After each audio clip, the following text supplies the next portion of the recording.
không nề à, tôi nhớ nó nề là chạy xuống lại trên mà. Tao này trước thằng tao chạy trứng là mất phá. Không rồi. Nó là chính rồi. Mất đâu à? Mà xác định cũ nhá, tao xa. Rồi nó cho chỗ tao cho lúc chia để tao à. Tụi nó nhận nó đũa để làm thế nào? Nó cái đó đũa để làm. Thủ nó thích cái này hay thế nào? Còn đi thích cái nào cũng tao to. Nó đũa là thế rồi, sao đũa là thế rồi?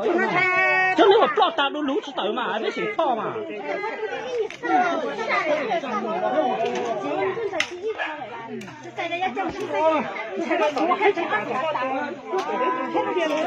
Chỉ sai con đâu nó có.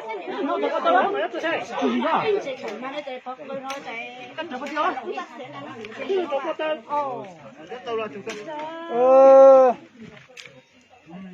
Chứ sự nên là đi check thanh tảng có to tận là chỉ hai thế là. To là hết. Rồi. Sao là thằng giờ tiêu nào? Thì check xuống nó gì này.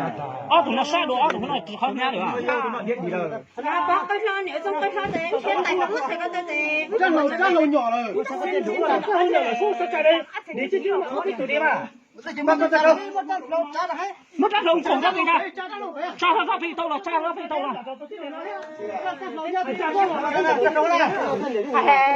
và có biết chuyện nào có thể tụi nó là cô tụi nó này tẻ nó tí rồi hầu xí nào cái giờ có tham gia tẻ ta cho gọi mày cái chuyện tẻ nó ít tù à chứ tình hình cho gọi mà mấy tụi mà hỏi nha là đi nhất xong à có nhất xong à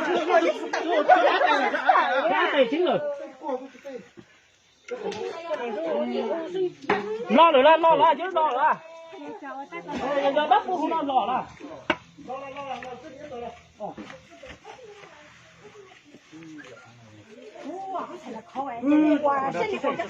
Chúa là.